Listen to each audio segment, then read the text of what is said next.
ऐसा कहकर वह चुड़ैल उन दोनों बच्चों पर अपना जादू करती है और उन्हें भूतिया बच्चों में बदल देती है। सुनो मेरे भूतिया बच्चों, आज से तुम मेरे गुलाम हो। एक बार की कहानी है। नागलोक में इच्छाधारी नागिन एक लड़के और एक लड़की को जन्म देती है। दोनों बच्चे स्वस्थ पैदा होते हैं, परंतु बच्चों को जन्म देते ही वह नागिन अंधी हो जाती है। एक तरफ बच्चों के पैदा होने की खुशी और वहीं दूसरी तरफ नागिन के अंधा हो जाने से नागराज बहुत दुखी हो जाते हैं। नागराज और नागिन दोनों मिलकर अपने बच्चों का अच्छे से पालन पोषण करते हैं। एक दिन नागराज नागिन से कहते हैं, इच्छाधारी नागिन, मैं कुछ समय के लिए परीलोक जा रहा हूँ। नागुरु ने बताया है कि परीलोक में एक विशेष संजीवनी नामक फूल खिलता है। उस फूल में चमत्कारी शक्तियाँ हैं। उस संजीवनी फूल की मदद से तुम्हारी आंखें फिर से ठीक हो सकती हैं। इसलिए मैं परीलोक जाकर जादुई परी से उस फूल के लिए निवेदन करता हूँ। तुम हमारे दोनों बच्चों का ख्याल रखना। यह कहकर नागराज वहाँ से चले जाते हैं। वहीं कुछ समय बाद नागिन के दोनों बच्चे बड़े हो जाते हैं। एक दिन वह दोनों बच्चे नागिन से कहते हैं, माँ, हम दोनों भाई बहन मंदिर जा रहे हैं। नागिन कहती है, ठीक है बच्चों, परंतु ध्यान से जाना और जल्दी वापस लौट आना। दोनों बच्चे नागिन की आज्ञा लेकर मंदिर आ जाते हैं। वहीं एक दुष्ट लालची चुड़ैल उन दोनों बच्चों को देख लेती है। चुड़ैल कहती है, यह इतने सुंदर बच्चे किसके हैं और यह दोनों इस जंगल में क्या कर रहे हैं? ऐसा कहकर वह चुड़ैल नागिन के बच्चों के सामने आ जाती है और कहती है, बच्चों, कौन हो तुम और यहाँ इस जंगल में क्या कर रहे हो? दोनों बच्चे चुड़ैल को सारी बात बता देते हैं कि वह दोनों इच्छाधारी नागिन और नागराज की संतान हैं। यह सुनकर चुड़ैल मन ही मन कहती है, अरे वाह, क्या शिकार हाथ लगा है। यही मौका है उस इच्छाधारी नागिन और नागराज से अपना बदला लेने का। मैं इन दोनों बच्चों को पकड़ लेती हूँ। मैं इन बच्चों को पालूंगी। यह दोनों बच्चे मेरे बहुत काम आएंगे। ऐसा कहकर वह चुड़ैल उन दोनों बच्चों पर अपना जादू करती है और उन्हें भूतिया बच्चों में बदल देती है। सुनो मेरे भूतिया बच्चों, आज से तुम मेरे गुलाम हो और अब मैं जो कहूँगी तुम वही करोगे। भूतिया बच्चे कहते हैं, हाँ चुड़ैल माँ, आज से हम दोनों आपके गुलाम हैं। जाओ मेरे भूतिया बच्चों और उस इच्छाधारी नागिन को मेरे पास उठा लाओ। चुड़ैल की बात सुनकर दोनों भूतिया बच्चे उसी समय नागलोक जाते हैं और अपनी अंधी नागिन माँ को उठाकर चुड़ैल के पास ले जाते हैं।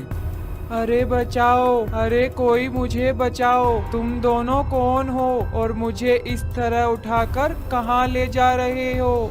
घर नागराज परीलोक जाकर जादुई परी को सारी बात बता देते हैं। जादुई परी नागराज को संजीवनी फूल दे देती है, परंतु साथ ही जादुई परी अपनी दिव्य दृष्टि से यह देख लेती है कि नागराज का परिवार खतरे में है। जादुई परी कहती है, नागराज, इसी समय मेरे साथ चलिए। इच्छाधारी नागिन और आपके दोनों बच्चों का जीवन खतरे में है। जादुई परी नागराज को लेकर उसी समय चुड़ैल के पास आ जाती है। नागराज के साथ जादुई परी को देखकर चुड़ैल घबरा जाती है और कहती है, बाप रे, यह जादुई परी यहाँ कहाँ से आ गई? अच्छा होगा मैं यहाँ से निकल जाऊँ, वरना यह मुझे नहीं छोड़ेगी। इतना कहकर चुड़ैल वहाँ से भाग जाती है। नागराज संजीवनी फूल से नागिन की आंखों को फिर से ठीक कर देते हैं। नागिन कहती है, जादुई परी, आपका बहुत बहुत धन्यवाद, परंतु कृपा करके मेरे इन दोनों बच्चों को भी वापस पहले जैसा कर दीजिए। जादुई परी उसी संजीवनी फूल से नागिन के दोनों बच्चों को पहले जैसा कर देती है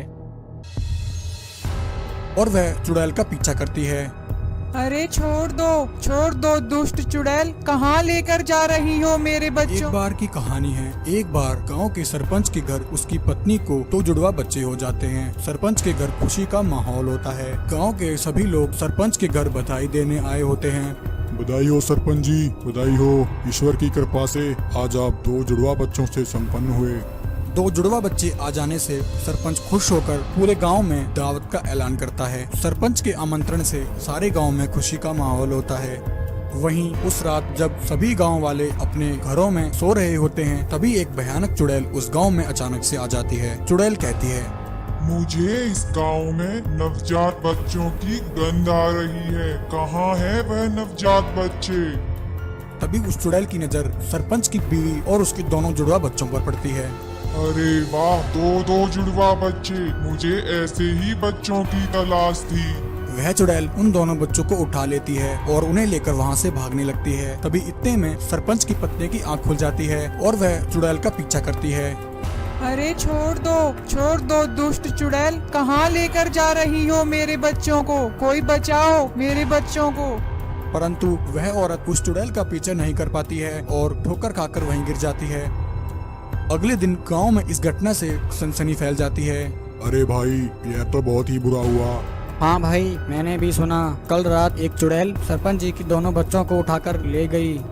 वहीं गांव में एक किसान के घर उसकी पत्नी भी गर्भवती होती है और उसे भी बच्चा होने वाला होता है। किसान की पत्नी कहती है, अरे जी, यह हमारे गांव में क्या हो रहा है? मुझे तो डर है कहीं हमारे बच्चे के साथ भी ऐसा कुछ ना हो जाए। और अगले दिन उस किसान की पत्नी के भी एक बच्चा हो जाता है। गांव में हुई बच्चों की चोरी से वह किसान भी चिंतित होता है। वहीं उस रात वह भयानक चुड़ैल फिर से गांव में आ जाती है। आज फिर से मुझे इस गांव में नवजात बच्चे की गंध आ रही है। लगता है फिर से किसी के घर बच्चे ने जन्म लिया है। चुड़ैल किसान के घर को ढूंढ लेती है और उसके बच्चे को उठाकर ले जाने लगती है। किसान और उसकी पत्नी अपने बच्चे को बचाने के लिए उस चुड़ैल का पीछा करते हैं, परंतु वह दोनों उस चुड़ैल को नहीं पकड़ पाते हैं। उधर वह चुड़ैल उस बच्चे को लेकर अपने चुड़ैल गुरु मुर्गी चुड़ैल के पास पहुंच जाती है। मुर्गी चुड़ैल कहती है, शाबाश मेरी चुड़ैल, अभी मुझे 2 और नवजात बच्चों की जरूरत है। 5 बच्चे होते ही उन्हें खाकर मेरा यह श्राप खत्म हो जाएगा और मैं इस मुर्गी रूप से आजाद हो जाऊंगी।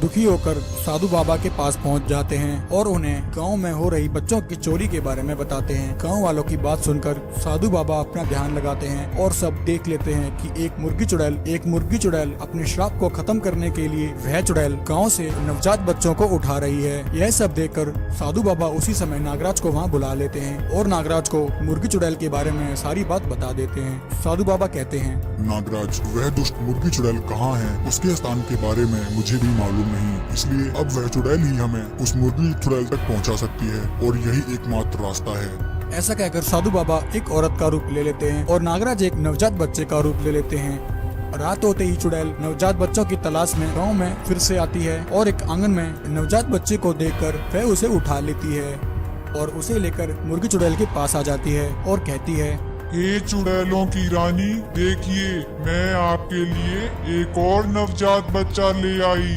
उस नवजात बच्चे को देखकर मुर्गी चुड़ैल उसे पहचान जाती है कि वह बच्चा और कोई नहीं बल्कि नागराज है। मुर्गी चुड़ैल कहती है, अरे मूर्ख चुड़ैल, यह तू किसे उठा लाई? इस बच्चे को इसी समय वापस गांव में छोड़ कर आ।